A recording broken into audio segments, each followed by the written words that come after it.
जिस तरह से 2010 से स्कैम निकलने शुरू हुए, एक मैं बात बता रहा हूँ कि काम करने का तरीका क्या है। सुरेश कलमाडी कौन है?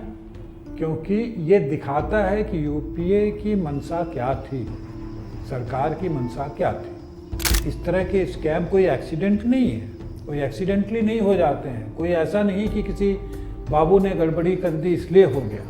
तो उसी एसेट से जो रॉयल्टी आएगी या जो फीस आएगी सरकार को, वो कैसे वही रह सकती है, मुझे बताओ।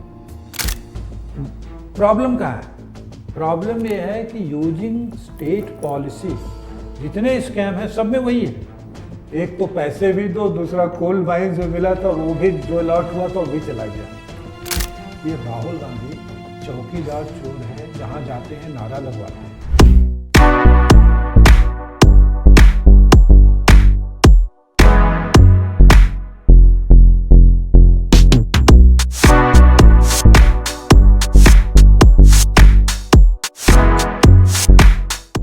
Hello and welcome to coffee chronicles from the pamphlet. मैं हूं निर्वा मेहता। मैं हूँ शिव।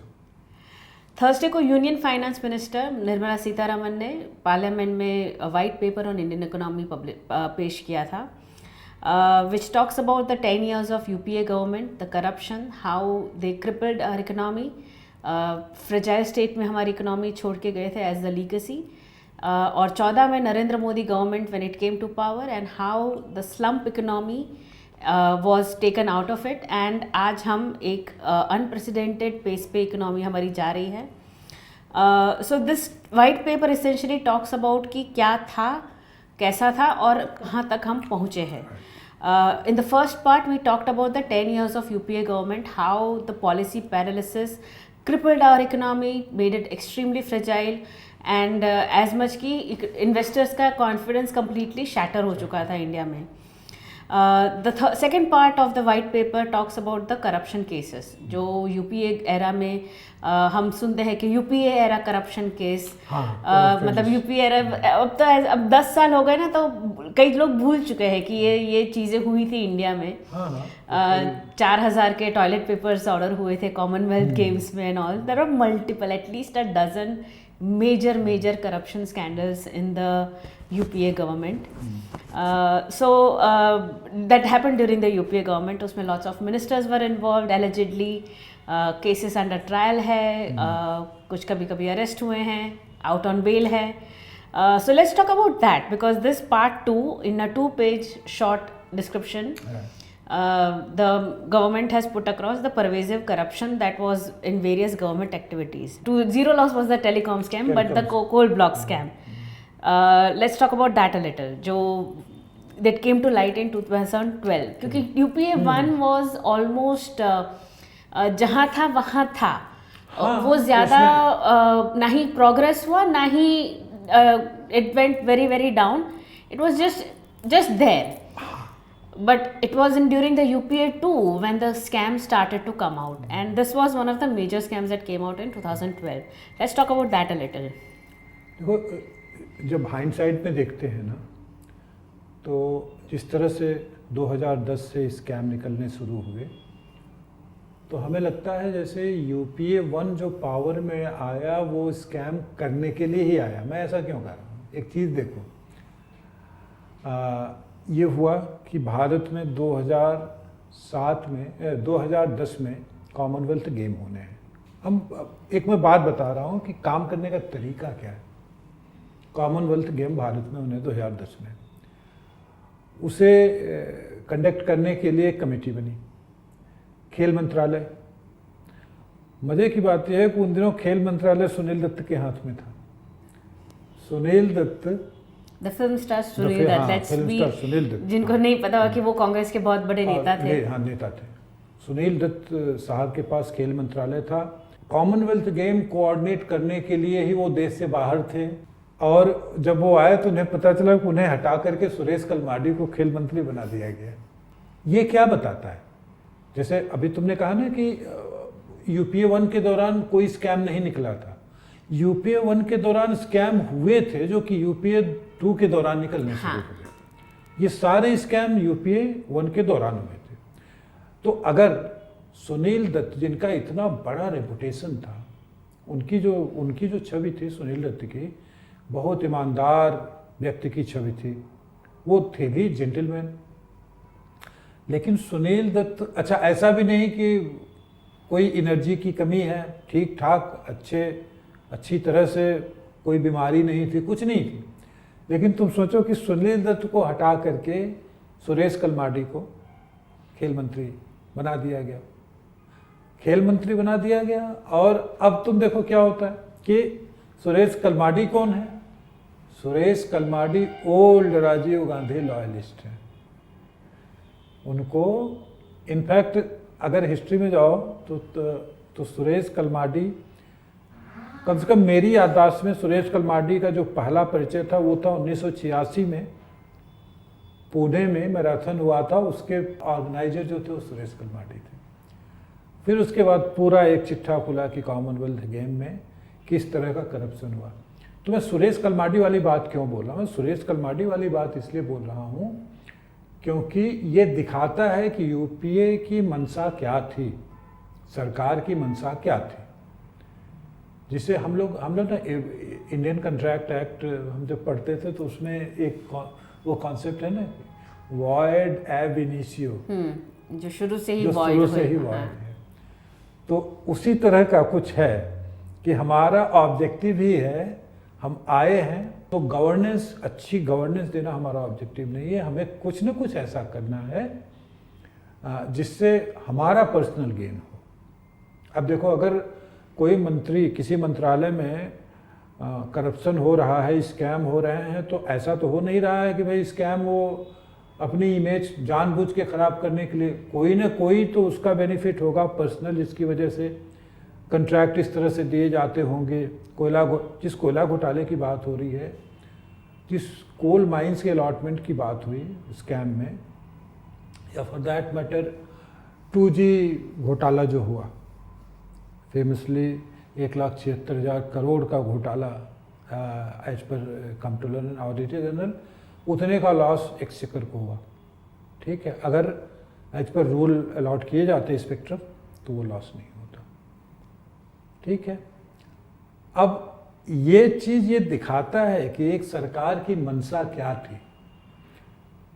इस तरह के स्कैम कोई एक्सीडेंट नहीं है, कोई एक्सीडेंटली नहीं हो जाते हैं, कोई ऐसा नहीं कि किसी बाबू ने गड़बड़ी कर दी इसलिए हो गया। ब्यूरोक्रेसी को पता रहता है कि जिसे रेड टेपिज्म कहते हैं, कि एक कॉन्ट्रैक्ट से रिलेटेड रिकॉर्ड कहाँ रखे हुए होंगे। सो कोई एक ब्यूरोक्रेट या कोई एक मिनिस्ट्री मिलकर अपने आप कोई स्कैम नहीं कर सकते, अकेले नहीं कर सकते, मेरे कहने का मतलब ये है। ठीक है, क्योंकि कलेक्टिव डिसीजन होता है, बहुत सारे डिसीजन जो कैबिनेट के कलेक्टिव होते हैं, एम्पावर्ड कमेटी है, ग्रुप ऑफ मिनिस्टर्स हैं। In fact UP was very famous for having so many group of ministers. तो जो रेड टेप जिसके बारे में मेरा ये मानना है कि अगर रेड टेपिज्म नहीं होता तो ये जो स्कैम आए लाइट में वो नहीं आते। ठीक है, तो फिर वो क्या बताता है? फिर यही बताता है कि अगर इतने सारे लेवल पे रिकॉर्ड होने के बाद भी स्कैम हुए तो ये एक कलेक्टिव अचीवमेंट है एक गवर्नमेंट का, अचीवमेंट ही बोलूँगा मैं, ये सारे मिलकर सबने अचीव किया, एक कोई मिनिस्ट्री अकेले नहीं कर सकती।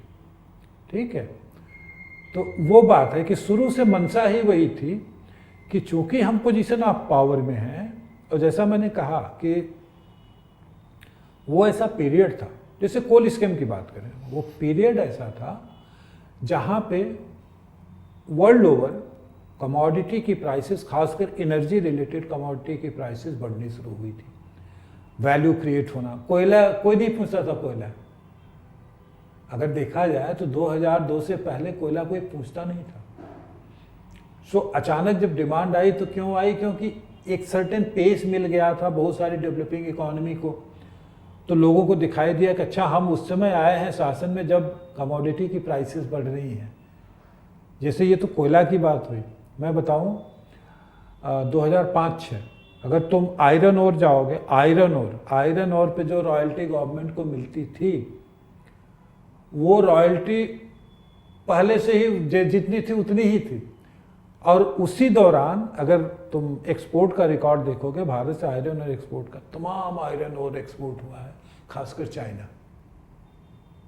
ठीक है, क्यों? क्योंकि कमोडिटी की प्राइसेस बढ़ रही हैं, वो जो ले जाके रिफाइन कर रहे हैं उनको लग रहा है कि अरे भारत में तो सस्ता मिल रहा है। गवर्नमेंट का लॉस है ये, गवर्नमेंट ने रॉयल्टी नहीं बढ़ाई, गवर्नमेंट का लॉस है। हाँ, गवर्नमेंट ये कह करके भले निकल जाए कि पहले की जो नीति थी मैंने उसी के हिसाब से अलॉट किया, स्पेक्ट्रम भी वैसे ही अलॉट किया, या लेकिन ये क्या काफ़ी है? अलॉटमेंट प्रोसीजर तो अपनी जगह, लेकिन कोई भी गवर्नमेंट जिसकी मंशा होगी अच्छी गवर्नेंस देने की, और जिसकी मंशा ये होगी कि जिस एक्सचेकर के हम ट्रस्टी हैं उस एक्सचेकर को लॉस नहीं होने देंगे। आज अगर कोई भी ये कह सकता है कि अच्छा हर कमोडिटी की प्राइस बढ़ती है, सोने की प्राइस 10 साल पहले जो थी आज क्या वही है? नहीं। कोयले की प्राइस 10 साल जो पहले थी आज, तो अगर प्राइस वही नहीं है तो उसी एसेट से जो रॉयल्टी आएगी या जो फीस आएगी सरकार को, वो कैसे वही रह सकती है? मुझे बताओ। तो ये दिखाता है कि गवर्नेंस में आपका इंटरेस्ट कम क्यों था, आपकी मंशा क्या थी, और जस्ट बिकॉज यू रियलाइज्ड कि हम उस समय पावर में हैं जहाँ पे हमारे भाग्य के हिसाब से, हमारे भाग्य के अनुसार बहुत सारी चीज़ों की, बहुत सारी कमोडिटीज़ की प्राइस बढ़ रही है, बहुत सारे एसेट की प्राइस बढ़ रही है, और वो एसेट जो है वो उस पर गवर्नमेंट का अधिकार है। स्पेक्ट्रम गवर्नमेंट का है, स्पेक्ट्रम का अलॉटमेंट, उसका ऑक्शन, कोयला का अलॉटमेंट, उसका ऑक्शन, या तमाम और तरह के माइंस जो थे। तो ये मंशा की बात है कि सरकार चाहती क्या है, सरकार के मंत्री चाहते क्या है। राइट, आपने ये ग्रुप ऑफ मिनिस्टर्स का वो कहा, but let's talk about the next 3 scams where the family, मतलब ये तो एक फैमिली बिजनेस भी हो गया था। स्कैम्स करना under UPA was also part of family business, so to say. Now अच्छा देखो, ये मजे की बात है। देखो हमने ना उस पर बात की कि गवर्नेंस का मॉडल क्या था। आपने गवर्नेंस का एक नया मॉडल क्रिएट किया जिसमें एक कैबिनेट के ऊपर ले आकर आपने एनएससी को बैठा दिया। ठीक है, प्रिटेक्स्ट क्या था कि एनएससी में जो लोग हैं वो गरीबों के बारे में सोचते हैं, था तो यही। आपने वो कवर ले लिया कि हम अगर कुछ भी करेंगे गड़बड़ तो हम ये डाल सकते हैं कि भाई हम तो बड़े डेमोक्रेटिक डिसीजन लेकर के हमने ये किया, कलेक्टिव डिसीजन था, अलग अलग क्षेत्र के लोग थे एनएससी में, उन्होंने जो रिकमेंडेशन दिया उसके पीछे कोई कारण होगा। ठीक है, तो ये चीज़ है कि आपने रिस्पॉन्सिबिलिटी को डाइल्यूट भी कर दिया, लेकिन पर्सनल बेनिफिट जो हुआ वो आप लोगों का हुआ। Yeah, speaking of personal benefits, let's go to Sarda Chit Fund scam, INX media case and the Aircel Maxis deal. अच्छा मजे की बात है। देखो कि तीनों स्कैम एक साथ क्यों फीचर कर रहे हैं। तीनों स्कैम एक साथ फीचर कर रहे हैं, जबकि सारदा जो चिट फंड स्कैम है वो बंगाल का है। INX मीडिया वही स्कैम है जिसमें पीटर मुखर्जी और उनकी वाइफ इन्वॉल्व थी। एक पहले चैनल हुआ करता था ना INX, जो उन्होंने फ्लोट किया था।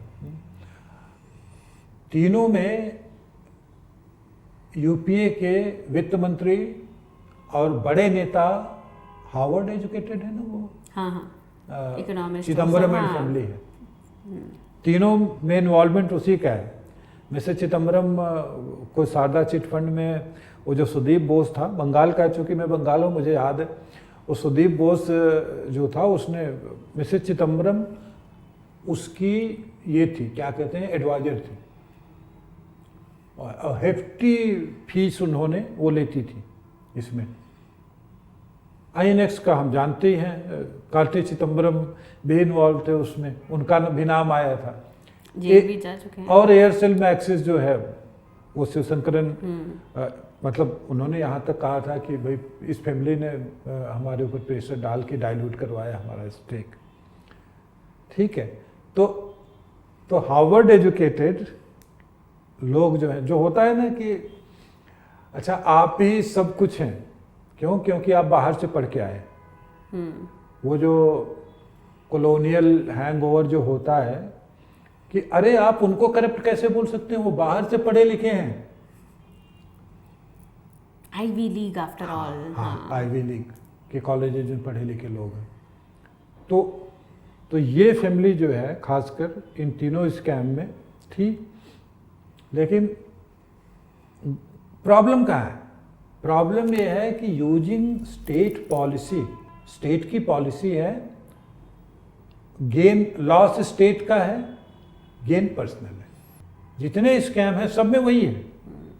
हमारे एक भैया हैं, वो स्टील कंपनी में काम करते, सीईओ थे। तो वो उस कंपनी में काम करते थे जो जिसे कांग्रेसी कंपनी समझा जाता है, क्योंकि उसके जो जिनकी कंपनी है वो कांग्रेस के एमपी हुआ करते थे। And he started with buying scrap, steel authority of India का scrap, and went on to build a big empire. तो उसमें क्या था कि उन्होंने मजाक मेरे से कहा कि मेरा जो एमडी है उसने मुझे बुलाया, बोले कि उसी समय ये कोल जो अलॉटमेंट हुआ था उनकी कंपनी को, सुप्रीम कोर्ट ने वो अलॉटमेंट खारिज कर दिया था। तो उन्होंने भैया से कहा कि देखिए अब तो ईमानदारी रही ही नहीं, एक तो पैसे भी दो, दूसरा कोल माइन जो मिला था वो भी जो अलॉट हुआ था वो भी चला गया। तो ये हाल था। मैं ऐसे बता रहा हूँ कि ये मैं सच घटना बता रहा हूँ। सो ये हाल था कि आप स्टेट ओन रिसोर्सेज को किस तरह से दूसरों को दे रहे हैं। राहुल गांधी जो आरोप मोदी जी के ऊपर लगाते हैं कि मोदी जी अपने दोस्तों को फलाना चीज़ दे दिए, पैसे दे दिए, वो पंखा चालू करो तो उससे पैसा निकल के उसके जेब में चला जा रहा है, ये सारा काम कर चुके हैं। बस उनकी कोशिश केवल ये है कि जो हमने किया है वही किसी और के ऊपर अगर चिपका देते और चिपक जाता तो मज़ा आ जाता। और ये जो मज़ा है वो उनका वो फेमस डायलॉग है, तो वही है। बट वेरी इंटरेस्टिंगली कि ये जब भी राहुल गांधी एलिगेशंस डालते हैं ना of corruption on Modi, the P. Chidambaram hardly ever endorses the corruption allegations. He has not said anything on the Adani scam. Similarly, Kapil Sibal also has never really endorsed अगर तुमने देखा होगा सुप्रिया श्रीनेत से पत्रकार ने पूछा कि आप की स्टेट गवर्नमेंट ने अदानी के साथ में एमओयू साइन किया है, चिदम्बरम ने इस माइक उठा के सुप्रिया श्रीनेत को दे दिया, लेट हर स्पीक। मैं अगर बोलूं, मैं चिदम्बरम से किसी ने 2018 में कहा, 2019 में, कि राहुल गांधी चौकीदार चोर है, जहां जाते हैं नारा लगवाते हैं, आप इनको मना कीजिए क्योंकि इसका घाटा हो रहा है पार्टी को। चिदम्बरम ने रिफ्यूज कर दिया। उन्होंने कहा अगर मैं बोलने जाऊंगा तो मेरा अपमान कर देंगे, तो इसलिए मैं नहीं बोल सकता। ठीक है, तो ये है कि लॉस जो है वो पब्लिक एक्सचेकर का हो, वो देश का लॉस हो, गेन जो हो वो हमारा हो। और उस एक गेन को छिपाने के लिए, जो लॉस कराया उसको छिपाने के लिए थ्योरी से लेकर के सब कुछ दिया गया। कंसिडर करो, कपिल सिब्बल का फेमस स्टेटमेंट है, जीरो लॉस। स्पेक्ट्रम तो हवा में रहता है, यही है ना कि जीरो लॉस हुआ, जीरो लॉस थ्योरी उनकी है। मिस्टर चिदम्बरम का क्या स्टेटमेंट था, जब कोयला जमीन में ही है, किसी ने निकाला ही नहीं तो लॉस कैसे हुआ, ये था स्टेटमेंट। तो ये चीज आती कहां से है? ये चीज उसी सोच से आती है कि हमने, ठीक है यार स्कैम हो गया, हमने कर दिया, लेकिन इसको छिपाने के लिए हम कुछ भी कर सकते हैं, हम कुछ भी बोल सकते हैं। कंसिडर यही 2G का, वो देखो 2G का ही कंसिडर करो। स्पेक्ट्रम ऐसे लोगों को अलॉट किया गया, लास्ट मिनट में भुला करके अलॉट किया गया। अच्छा तुम रियल एस्टेट के बिजनेस में हो, कोई बात नहीं, तुम एक काम करो, स्पेक्ट्रम बिक रहा है और अप्लाई कर दो। अदरवाइज कोर सेक्टर, यूनिटेक का कोर सेक्टर था रियल एस्टेट, कोई वो नहीं था कि लास्ट मिनट में, भाई उसको सुविधा दी गई तभी तो उसने जाकर के फीस जमा करके अप्लाई किया। संजय चंद्रा ने यूनिटेक के, यूनिटेक को लाइसेंस मिला, यूनिटेक ने टेलीनॉर के साथ मिलकर कंपनी बनाई। जब वो सुप्रीम कोर्ट का ऑर्डर आया, वो कंपनी भी खत्म हो गई, लाइसेंस भी खत्म हो गया, सब कुछ खत्म हो गया। बट उसका असर क्या है वो देखो, उसका असर यह है कि इस पूरे प्रोसेस में यूनिटेक ने अपने लाखों होम बायर को समय पे डिलीवर नहीं कर सकी। कंपनी परेशान रही, संजय चंद्रा को जेल हो गई। एक इतने बड़े पॉपुलेशन को के ऊपर इफेक्ट पड़ा, जो रियल जेन्युइन होम बायर हैं उनके ऊपर। कोर सेक्टर में काम नहीं करने का ये नुकसान, ये अलग से एक नुकसान है कि इस पूरे प्रोसेस में आप निरीह लोगों को सता रहे हैं। एक्सचेकर तो हर भारतीय का पैसा है, वो जो लॉस है वो हर भारतीय का लॉस है, लेकिन और जो उससे उपजा जो प्रोसेस है उसके चक्कर में आप जो आम भारतीय हैं, होम बायर बेचारे, जिनकी अपने पूरे जीवन भर की कमाई और सेविंग्स है, वो एक घर चाहते हैं, उस पूरे प्रोसेस में यूनिटेक की क्या छीछा लेदर हुई। ये प्रॉब्लम है कि आप जो उस सेक्टर में जो लोग नहीं, Shahid Balwa, he was regarded as Sharad Pawar's man, Sharad Pawar के आदमी कहे जाते थे। शाहिद बलवा को स्पेक्ट्रम अलॉट हुआ। फेमस वो है कि उसी ऐसा माना जाता है, शाहिद बलवा की कंपनी से कनीमोई को लोन गया 208 करोड़ या 408 करोड़, मुझे फिगर एग्जैक्टली याद नहीं है। और वो जब ये स्कैम खुला तो वो लोन जो है उन्होंने वापस कर दिया, जो कि एक नॉर्मल मॉडस ऑपरेंडाई है कि घूस कैसे दिया जाता है, सब जगह यही होता है। अभी तक जितने केस मतलब करप्शन के आए हैं, ज़्यादातर लोन से ही जो पैसा दिया जाता है, लोन ही दिया जाता है, कंपनी से एंट्री। ये तो तुम ये सोचो, इस करेंट गवर्नमेंट ने 2.5 लाख करोड़ 2.5 लाख सेल कंपनियां अगर स्टेप डाउन नहीं की होती आरओसी से, तो आज देश में मनी लॉन्ड्रिंग की क्या हालत होती है ना। तो एक पूरा मतलब चेन रिएक्शन है ना, किसी भी एक्शन का चेन रिएक्शन है पूरा, हर चीज एक दूसरे से कनेक्टेड है। जिस पर्सनल गेन की मैं बात कर रहा हूँ, इसी ये जो व्हाइट पेपर में जितने स्कैम मेंशन किए हुए हैं, उसी में वो अगस्ता वेस्टलैंड है। हाँ। स्कैम डिफेंस के 3-4 है, उसमें one of them is the Agusta Westland. उसमें जो लोग इन्वॉल्व हैं उनके कनेक्शन किससे हैं? अर्नब गोस्वामी ने वो स्टोरी की थी, संजय भंडारी वाली। उसने लंदन में किसको फ्लैट खरीद के दिया है? रॉबर्ट वाड्रा को। पूरा डॉक्यूमेंट्री प्रूफ है। तो गेन पर्सनल है, लॉस पब्लिक का है। I think that is why ये लोग जो राफेल के बारे में और ये जो बार बार लगे रहते हैं कि ये स्कैम है डिफेंस की, क्योंकि because they have done that themselves. Exactly, उन्होंने बिना डिफेंस में बिना दलाली के पनडुब्बी स्कैम, अगस्ता वेस्टलैंड, बोफोर्स से शुरू हुआ ही था। कहते हैं रफाल का सौदा इसलिए नहीं हुआ, क्यों नहीं हुआ? हाँ ठीक है, तो क्योंकि हमने डिफेंस डील में यही किया है, तो मैं ये एक्सपेक्ट करता हूं कि मैं आज सत्ता में नहीं हूं तो सामने वाला जो है वो भी यही करता होगा। प्रिसाइजली एक ये रीजन, और दूसरा ये कि फैमिली के ऊपर बोफोर्स का दाग लग गया है, तो अगर हम इसी तरह का कोई दाग नरेंद्र मोदी के ऊपर चिपका दें तो मेरे कलेजे को ठंडक पहुंचेगी। ये सोच है, पूरी सोच ही यही है। अनिल अंबानी को 30,000 करोड़ रुपया दे दिया नरेंद्र मोदी ने उठा करके। जेटली जी ने कहा अरे भाई उतने का तो यार कंट्रैक्ट ही है, कहाँ आप बात कर रहे हैं?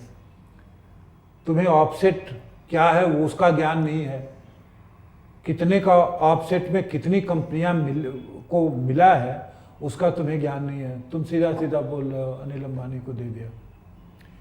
जब जाकर के राहुल गांधी वहाँ भड़का रहे थे हिंदुस्तान एरोनॉटिक्स के एम्प्लॉयज़ को कि आपका पैसा उठा करके दे दिया, नरेंद्र मोदी ने अनिल अंबानी की जेब में डाल दिया, तो क्या मंशा, ऑब्जेक्टिव क्या रहा होगा? और वही हिंदुस्तान एरोनॉटिक्स की बैलेंस शीट आज देखो और उनका इनकम देखो और उनका ऑर्डर बुक देखो तो दिमाग खराब हो जाता है कि अच्छा हमारे ही यार पब्लिक सेक्टर इंटरप्राइज है, गवर्नमेंट ओन कंपनी है और इतनी बड़ी कंपनी। अगर तुम इन्होंने तो घोषणा कर दी थी कि खत्म हो गया, HAL खत्म, मोदी जी ने बेच दिया HAL without going into details कि भैया करंट गवर्नमेंट किस तरह का रिसर्च एंड डेवलपमेंट करवा रही है, किस तरह से हमारे अपने मैन्युफैक्चर डिफेंस इक्विपमेंट बाहर के नेशन खरीदना चाहते हैं। ये तो स्पेसिफिक्स हो गए ना। प्रॉब्लम वही है कि एजेंडा स्पेसिफिक से, तो स्पेसिफिक चीज़ों से चलेगा नहीं, उसको तो जनरलाइज करना पड़ेगा, वहाँ पे प्रॉब्लम है। करप्शन जो है वो उसका थॉट प्रोसेस ही वही है कि हम आए हैं सत्ता में तो हम इसीलिए आए हैं, हमको यही करना है। अगर ऐसा नहीं होता ना तो जितने क्षेत्र थे, रेल में, खेल में, आकाश पाताल, मतलब सब जगह, वो कौन सा दिवास एंट्रिक्स वाला वो भी अमेरिकन कंपनी को उठा। एक बात मैं बताऊं, मतलब ये जब अडम गोस्वामी ने ये वाला स्कैम वो किया, कवर किया और उसके बारे में दिखाया, उसमें टाइम्स नाउ में थे, सोच कैसी होती है। यही गांधी फैमिली के लॉयलिस्ट थे सतीश शर्मा। उनके बेटे की शादी, जस्ट टू मेंशन, उनके बेटे की शादी के वक्त जब 26/11 हुआ था मुंबई में टेरर अटैक, उनके बेटे की शादी हो रही थी दिल्ली के छतरपुर के फार्म हाउस में, और राहुल गांधी जहाँ पार्टी कर रहे थे वो वहाँ पार्टी कर रहे थे। सतीश शर्मा जब पेट्रोलियम मिनिस्टर थे, ऐसे ही मुझे याद आ गया इसलिए मैं मेंशन कर रहा हूँ। सतीश शर्मा पेट्रोलियम मिनिस्टर जब थे, उन्होंने बाकायदा प्लान बना लिया था ONGC को ब्रिटिश पेट्रोलियम को बेचने का, पूरा डील सेट हो गई थी। और उसके बाद तुम देखो ONGC कितनी बड़ी कंपनी हो गई। जब सुबीर रहा थे उसके MD, मैं तब की बात कर रहा हूँ 2006-7, 5-6-7, इंडिया की टॉप कंपनी थी ONGC। तो ये सोच वही रहती है कि अपने पर्सनल गेन के लिए कुछ भी कुर्बान कर दो, देश का जो भी हो, कोई दिक्कत नहीं है। ये जो है, ये उस सोच, और इस पूरे प्रयास में अपने पर्सनल गेन के लिए किसी भी तरह का कंप्रोमाइज, कुछ भी करने के लिए हम तैयार हैं। श्री प्रकाश जायसवाल मिनिस्टर हुआ करते थे इनके, कोयला मंत्री, ठीक है, उनके बयान उस समय के देखो जब ये स्कैम हो रहे थे, तो समझ में आता है कि अच्छा तुम यार, आप किसी भी चीज को जस्टिफाई कर सकते हैं, कितने भी कुतर्क दे सकते हैं। मैंने कैसे, जब पब्लिक में जाएंगे बोलने, तो कुछ तो सोचेंगे कि नहीं, इस बात को डिफेंड नहीं किया जा सकता है, लेकिन हम डिफेंड कर रहे हैं उसको। सबने किया है, सिब्बल ने किया है, चिदम्बरम ने किया है, सबने किया है। और डॉक्टर मनमोहन सिंह वो जो डिफेंड करते थे वो शेर बोल के करते थे। हजारों सवालों से अच्छी है मेरी खामोशी, न जाने कितने सवालों की आबरू रख दी, इस तरह से कुछ उन्होंने। तो ये तरीका है कि आपके सामने जब रियल क्वेश्चंस खड़े हो जाएं तो यू बिकम अ फिलोसफर, फिर शेर बोलने लग जाओ, कविता बोलने लग जाओ। He wanted history to be kind to him, but look at the history he has left behind. आप अगर ये लीगेसी छोड़ के जा रहे हो तो how do you expect history to be kind? उसके बाद आप एक्सपेक्ट कर रहे हो कि हिस्ट्री आपके लिए काइंड रहेगी, कैसे रहेगी? Which is why I think when Modi came, as soon as they came to power in 2014, उन्होंने ब्लैक मनी पे, आप कह रहे थे, they started। अच्छा यही देखो, ये जो मैं जिस चीज की बात कर रहा हूँ, कुतर्क देने की, कुतर्क अपनी जगह है, डिफेंड करने के लिए तर्क कुतर्क जो भी आएगा वो देंगे, जितना समझते हैं उतना बोलेंगे। ये जो सुप्रीम कोर्ट वाली बात है, 2012-13, 11-12-13, 3 साल जो बाहर के बैंकों में भारत का पैसा है कैश जो रखा हुआ उसको लेकर के बड़े कैंपेन चले। आडवाणी जी ने भी पहले उसको लेके बात की थी, ठीक है। सवाल पूछा गया पार्लियामेंट में। सवाल पूछा क्यों गया? अगर तुम देखो तो 2010 से लेकर 2013 तक हसन अली की बड़ी चर्चा थी। ऐसा कहा जाता है कि हसन अली इंडियन पॉलिटिशियंस के बिहाफ पे स्विस बैंकों में लाखों करोड़ रुपया होल्ड करते थे। तो बात इतनी बढ़ गई कि फिनांस मिनिस्टर को, प्रणब मुखर्जी को, बिफोर ही बिकेम प्रेसिडेंट 2012 से पहले, उनको पार्लियामेंट में स्टेटमेंट देना पड़ा, ठीक है। उन्होंने हंसते मुस्कुराते हुए बताया कि अभी तो हसन अली के अकाउंट में कोई पैसा नहीं है, पैसा था ऐसा माना जाता है, लेकिन अब उसमें कुछ हजार रुपया ही बचा है, ठीक है। और उसके बाद, ये तो तब की बात है, उसके बाद जब सुप्रीम कोर्ट ने कहा कि आप ब्लैक मनी को लेकर के एक एसआईटी बनाइए, ये यूपीए गवर्नमेंट से कहा था सुप्रीम कोर्ट ने, लेकिन यूपीए गवर्नमेंट ने कुछ नहीं कहा, कुछ नहीं किया उस पर। इनफैक्ट यूपीए गवर्नमेंट ने कहा कि हम ना फॉरेन की गवर्नमेंट से एग्रीमेंट कर रहे हैं ब्लैक मनी को लेकर के, बट बाद में पता चला कि वो जो एग्रीमेंट किया स्विट्जरलैंड गवर्नमेंट से, या फॉर दैट मैटर बहुत सारे अकाउंट आए थे जो एक्सीडेंटल लीक हुए थे, विकीलीक्स के थ्रू भी कुछ आए थे। तो उसमें क्या था कि गवर्नमेंट डिड एवरीथिंग पॉसिबल जिससे वो एग्रीमेंट जो है रेट्रोस्पेक्टिव इस पे इफेक्ट से नहीं रहे,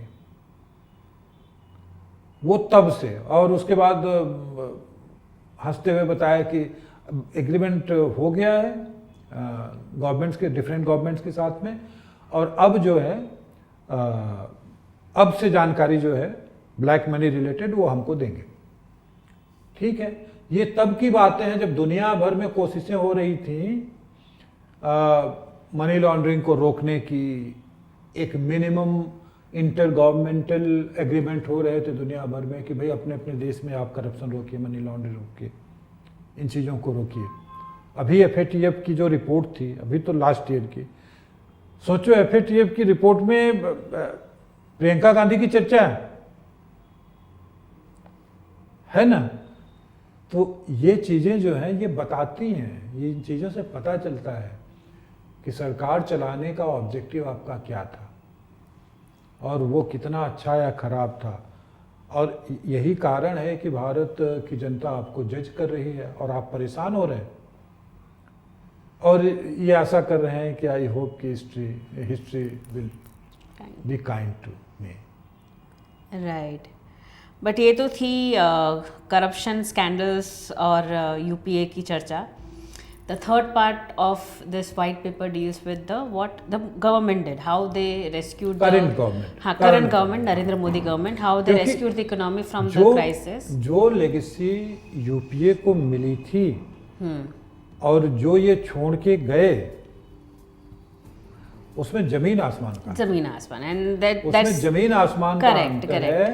और ये बताता है कि आप देश के लिए खराब करना चाहें, अच्छा करना चाहें, आपको सत्ता की जरूरत है। राइट, आपको सत्ता की जरूरत है। इलेक्टोरल पॉलिटिक्स का यही है। But so in the third part of this video series we will discuss की what the Modi government did, and on that note we'll end the video here, and I'll see you guys soon. Wait for our third part where we tell कि Modi government ने क्या किया पिछले 10 सालों में on how to revive the economy जो fragile थी, struggling थी, and how we ended up being the fastest growing economy with absolutely unprecedented growth rate. Thank you so much for joining.